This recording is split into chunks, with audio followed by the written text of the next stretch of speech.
to The Writer's Dream, a forum where authors talk about their books, how they wrote them, how they publish them, and how they market them. This is also a forum for people who love books and who love to hear about how a story becomes a book.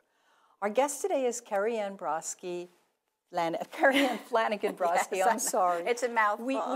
We spent about 5 minutes talking about the origin of Irish, Italian, and Polish names, and this is why it happened. But KErriann has a wonderful background. She's a historian. She has worked on the boards of Huntington and Greenvale Historical Societies. She started her career as an author and journalist. She's a photographer. She's written a cookbook.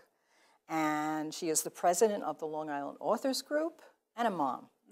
And she has written these wonderful books about ghosts. Yes. Tell us about your book, Kerry. Well, these books came out a few years ago, and I actually have written 5 nonfiction books. And my degree, as you had mentioned, is in photography. So when I came out of school, I had worked for Newsday as an intern and some local papers. And when I worked for local papers, I started writing and taking an interest in the local history. I'm from Huntington, and I was also on the Board of Trustees for the Huntington Historical Society. So I started writing weekly columns, and that ultimately led to writing 2 books in the early 90s, just on history. But when you're investigating older homes and things like that, you always end up finding a ghost story or 2. So I said, you know what, it was something that interests me, so I said, let me throw a couple in those books.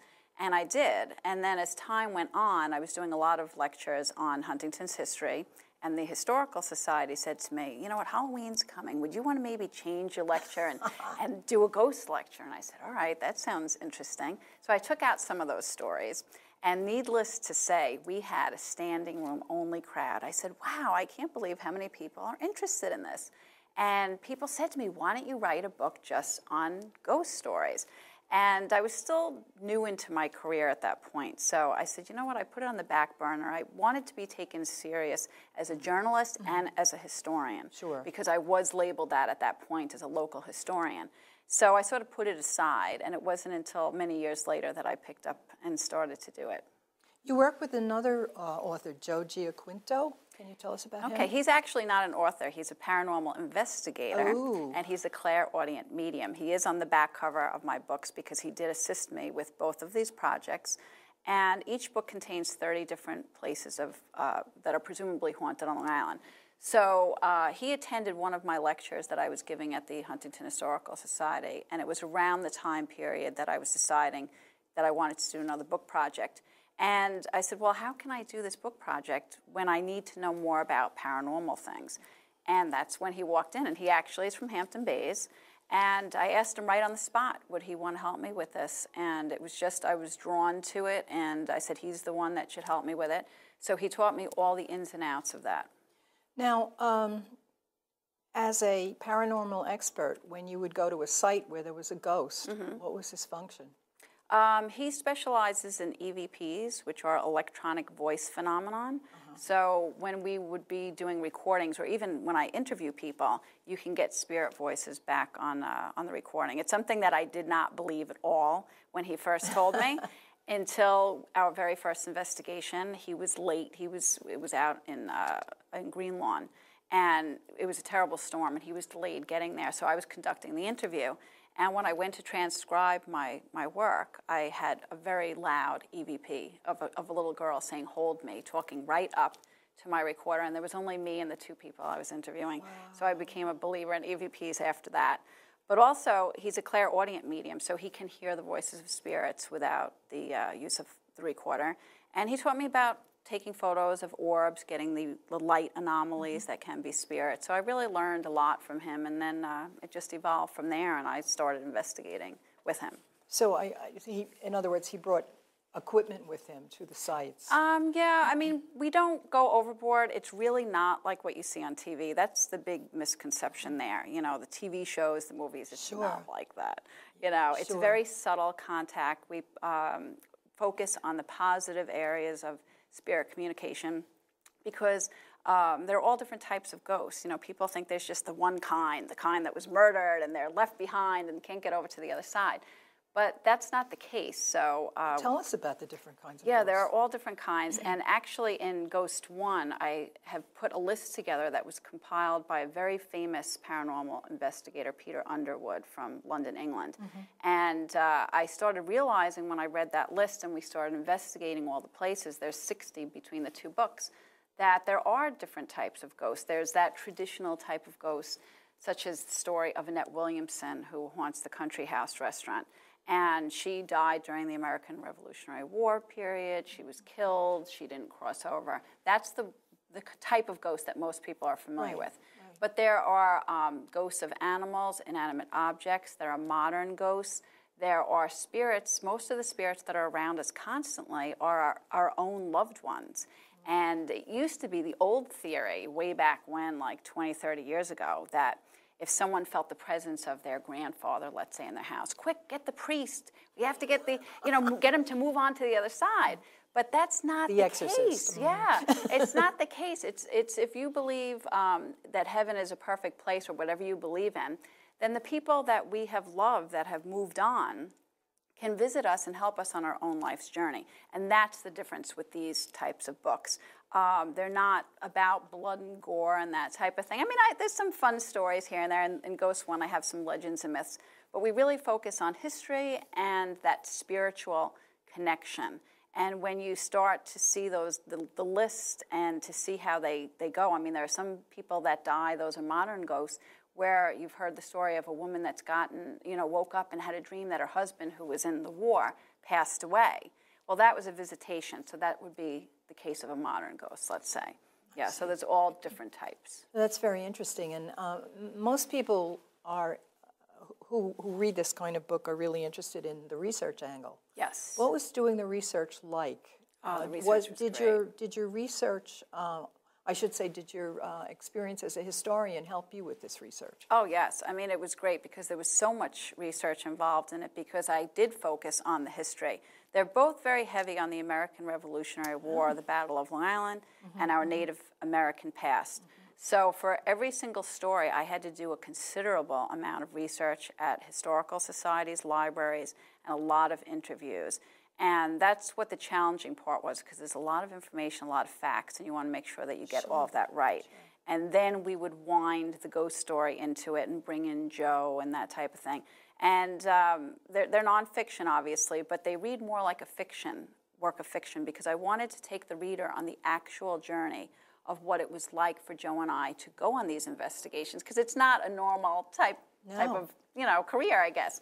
So that's the difference with it. And so I combined the research, the history, our adventures, and then the actual ghost like writing a historical novel almost. Yes, and yes. So it was very, very enjoyable, but a lot of work. Makes it very palatable. Yeah, research, when you really do a good job, I think, on a book, the research is very important. Yes. And when you do a really good job with it, I don't think it's apparent. Right. I think it just looks like you knew all those things. Well, thank you. I hope so. Why do you think people are so fascinated with ghosts? They just are. It's unbelievable. When I set out to do this, the first one came out in 2007. So many people encouraged me to do this. And even now, people are coming up to me, are you going to write another one? I have a work of fiction that's complete right now, so I'm trying to move out of nonfiction. But people are fascinated with the unknown. They're fascinated with the ability, or the possibility, I should say, of communication with the other side. And 9 out of 10 people experience things. And I do a lot of lecturing, and they're regular people, that come in. They're moms and dads and people who work in their community, and they're not, out there type of people. And I get a lot of interesting looks when I first started lecturing, because people would look at me and say, we weren't expecting you. I said, well, what do you mean? Gypsy They said, right? We expected Elvira. You're a soccer mom. And I think that's what's helped me to sell these books, actually, is the fact that I'm so-called normal in people's eyes, and that I have kids, and I do things in the community, and I write ghost books. And so if it's more believable that way. But I think also society's opinions about ghosts have shifted. Changed, yes, I think even if you want to attribute a little bit of it to science and the fact that scientists will try to explain certain phenomenon, Yes. and some of the movies that you've seen try to explain it. I think just people are more open-minded. Yeah, now, and there's definitely, with all the onset of all the digital equipment that we have, everyday people are getting orbs, on their cameras, on their little tiny cameras. And, I go into that when I lecture because my degree is in photography, so I know the difference between a dust particle and one that's not. Sure. And when I'm photographed, I always have orbs around me. When I photograph, I get them constantly. So people see that and they come up to me, is this an orb? And, I can identify it easily. So it's nice because more and more everyday people are having interactions with the spirits. Okay, why do you think ghosts hang around? Well, like I said, it depends on the type of ghost. In the case of Annette Williamson, she just likes to stay at a country house. She has an attachment to the owner. It's almost like a somewhere in time type of story there. She doesn't want to move on. But in most cases, where the majority of the spirits that are around us, those are our loved ones. And they are on the other side. But they're not, gone is that image of sitting a million miles in the sky on top of a cloud playing a harp in a white robe. My father passed away 7 years. I don't picture him like that. I know he's around me. And so they come and they help us. They give us little bits of information. And that's the type of thing that's so important to realize. I'll tell you a story about my own father who just died 3 years ago at 99. And people say, do you miss him? And I said, no, I become him. Yeah. Because I take Right. on. I'm hearing obviously messages from Yes. Dad, and who's that's directing me in my life, which which is very comforting. It is. It's very comforting, and I try to help people with that. When I set out to write these books, I thought they were going to be books that talk about local history and things that go bump in the night.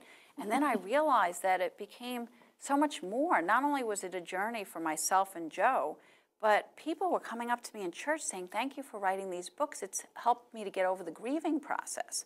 So I wasn't anticipating that. The same thing is true with children. I had parents coming up to me thanking me for writing the books. They said, my kids are finally reading, and they're learning local history, which is oftentimes not taught in the schools.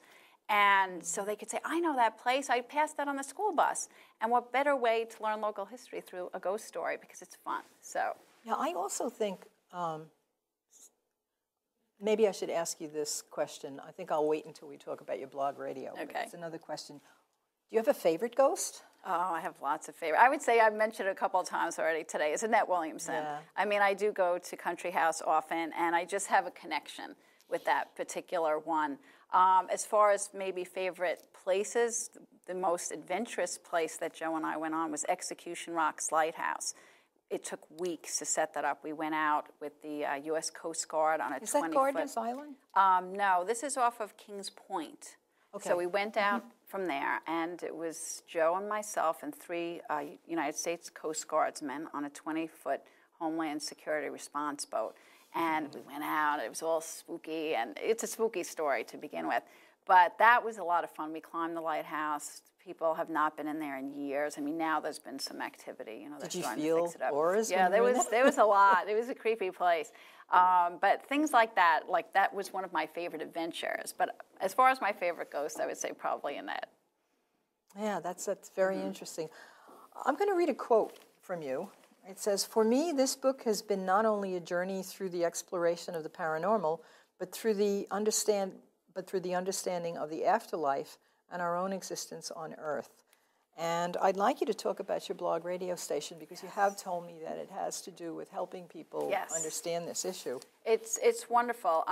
When I started writing my current project, my fiction project, it was very different from this, because I was used to going out in the world and being with Joe and investigating and everything, and now I'm sort of reclusive in my office. So Joe and I thought of the idea. We had been on other people's blog talk radio shows, and we said, why don't we do one of our own? Because this way it's another chance for us to work together and continue basically what we were doing with the books. So we started, it was February of last year, so we're over a year now, and we were talking about different places in the book and our investigations. But that led into getting guests. So we have several mediums from all over the world. We've had Bill Collar, who's from Scotland. We've had people from New Zealand, I mean, all over the place, Florida. And we have energy healers, paranormal investigators, all types of people that are all in that so-called spirit, like connection.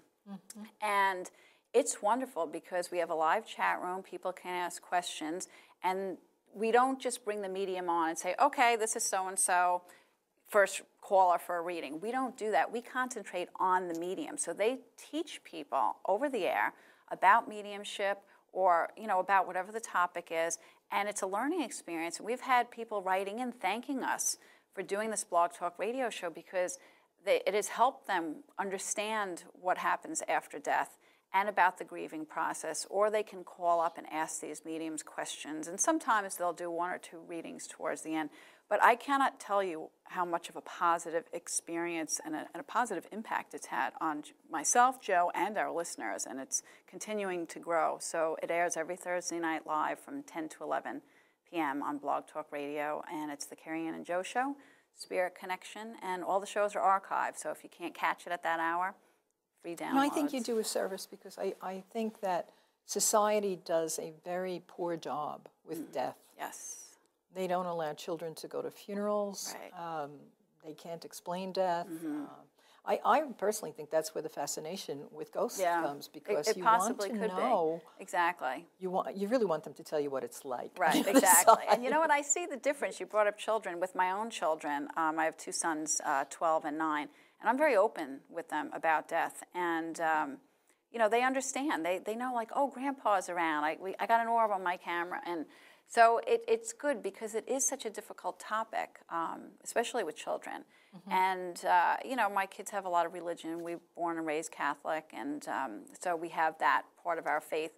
But it's important to discuss what else happens, and that life does continue, and that it's not forever. You just can't physically see them. Yes, well, some people do, though. Right, some people do.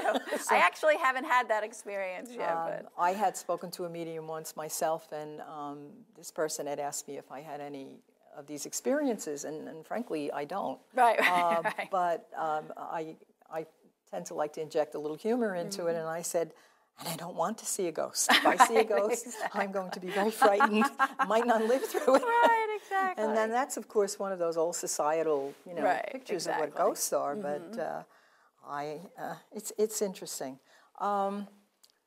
So let's go to something more mundane, because we talk about this. How did you publish these books? Did you self-publish? Did you find a traditional publisher? These were commercially published by a small press publisher. So what was nice about that is I had a little bit more leeway in like cover design. I work with them, and so it was nice because they were local, and it was always someone to talk to on the phone about questions and things like that. So they did all 5 of my books. Can you explain small press to me? Because I've heard about it, but I'm not really sure what it is. It's just something smaller than the big 6, publishing houses. They work, just as a smaller group of people, and they produce a limited amount of books. So, for instance, my publisher, really the focus was on textbooks and nonfiction books. So it's not like they would take on 100 authors and, do all sorts of genres. They're really specific to certain things. Most of them tend to be more for nonfiction than for fiction. I see. And do you have to submit your book to them, and they have to accept it to take the project on? I'm trying to or think. Will they take on any project? Yeah, no, usually they have to accept the project. This is going way back for me because my first book was in the early 90s, and that was the history one. But it sort of fit into what they had been doing at that time. And then it was a natural progression for them, with these ghost books, because I started developing a name, and one thing led to another, and, so it went on from there. No, it's interesting to me to hear this, because I do a program on self-publishing. So I know self-publishing, and this is sort of a step in between, and people will ask me, what's the difference between, and I really never even cover small press, but that's interesting to know. And how do you market? You are the president of the Long Island Authors Group. Does that help you with your marketing? It does. I really had a good handle on marketing before I became president, and that's one of my specialties, actually. I've been able to get myself on CBS Morning Show. I was working with a publicist at the time who was able to do that. I've been in the New York Times, Distinction Magazine. So you had connections in the Well, media? I just sort of made them. It's not even that I had connections. I worked my butt off to do marketing. That's what I find. I put together a drop-dead press kit. It's really important to make connections with reporters, to keep those connections, and to just constantly get your name out there. It's actually more work than writing the book. I do a lot of social networking, Facebook, Twitter, followed by, I write 2 monthly blogs, one for Patch.com for Huntington and then one for Blogspot.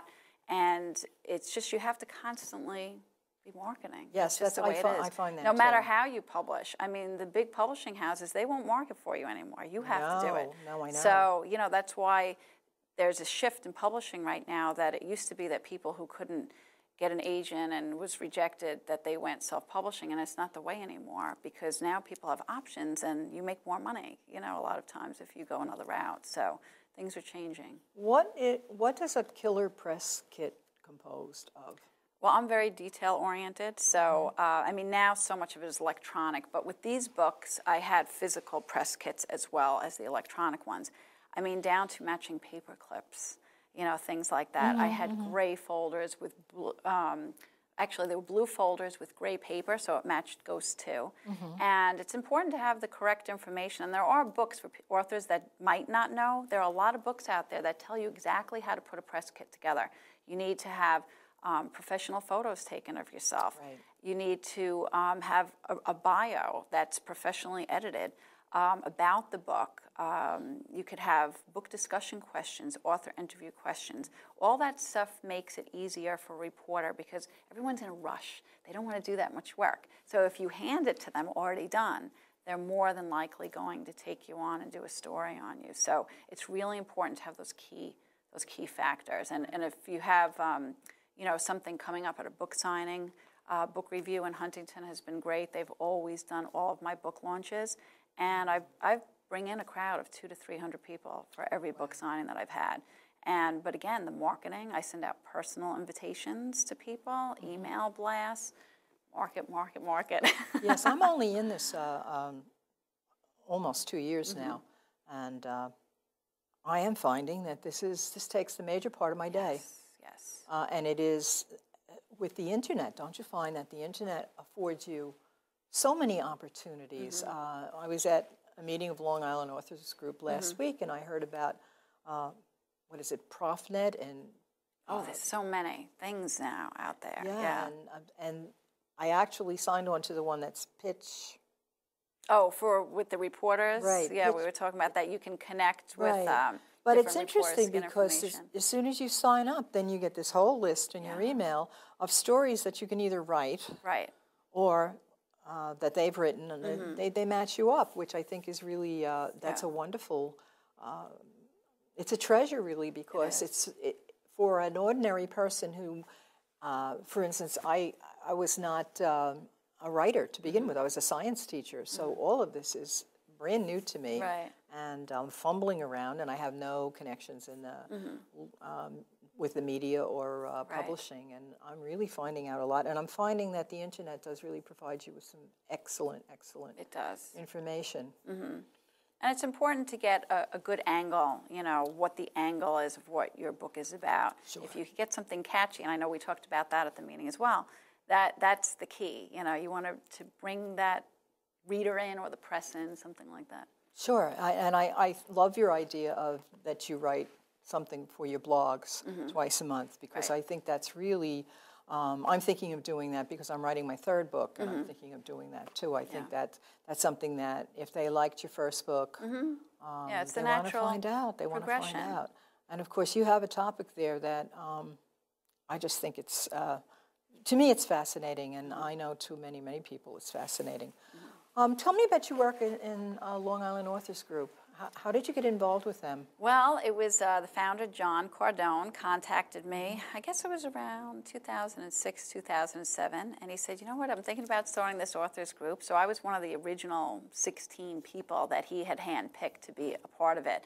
And he was the president for a while, and then Phil Keith, who I believe you've had on your show. Right. And then I followed, after Phil Keith. And we've gone from 16 to 50 members now. Holy. And it's growing. And it's good because it's a way for authors to network with one another. We have our monthly meetings from September to June at the Bonwit Inn in Comac. where we have a different speaker and a topic each month. We're offering seminars now, which is great. And then, of course, the book selling events. Our main one is at Martha Clara every year. We just had that a couple of weeks ago, where the authors could sell books. And it's a way that they can get together as a group, and they're given opportunities that they might not have been able to get before without being a member. And your newsletter is so informative. And you offer services like a video trailer. Yes. And of course, YouTube has become so big now that you really can't market anything without YouTube. Right, exactly. If you're marketing on your own, if you don't have another company. So we're trying to encourage the authors to take advantage of that and get book trailers done and have them on YouTube. I'm really only an active member for about 6 weeks. And of course, I'm going to go on the general membership meeting to talk about this TV show. But I've learned so much about the business it's really great. Because I think when you start, you tend to waste a lot of money on stuff that doesn't work, and B, you just don't really know where to go. Yeah, and again, writing could also be very reclusive for people, especially if they're working on fiction. So this is a way that they could sort of get to be with their peers, and I think that's important. I think you're right about that, because there are days when I'm marketing, or I have to go to meetings, or I have to make a presentation, and I say to myself, I just want to sit and write. I have one There's friend like not enough time for that ever. who goes to Panera because she can be alone there. I write on planes, and now I'm driving to the beach to write. Yeah. So, to sum up, what's the most important thing you have to say about your book? I would say the most important thing is to be open and to learn about local history and learn about spirit communication and the positive aspects of it, and just be open to it. It's okay to be a skeptic to read these books, but I've changed many of people's opinion. Yes, well, you mentioned your Catholic background, and I am Catholic too, and I think to myself, but they taught us about angels, and angels are spirits. That's exactly it. It all ties in. We've had people on the Blog Talk radio show who specialize in angels too. Oh, well, angels are also it's a another big topic. Yeah, so it all ties in. Yeah, I myself am an angel fan. Good thing to be. So thank you very much. This was so interesting, wonderful. and I'm going to read these books. Okay, great. Thank you for having me. Thanks, Kerri. Thank you, Linda.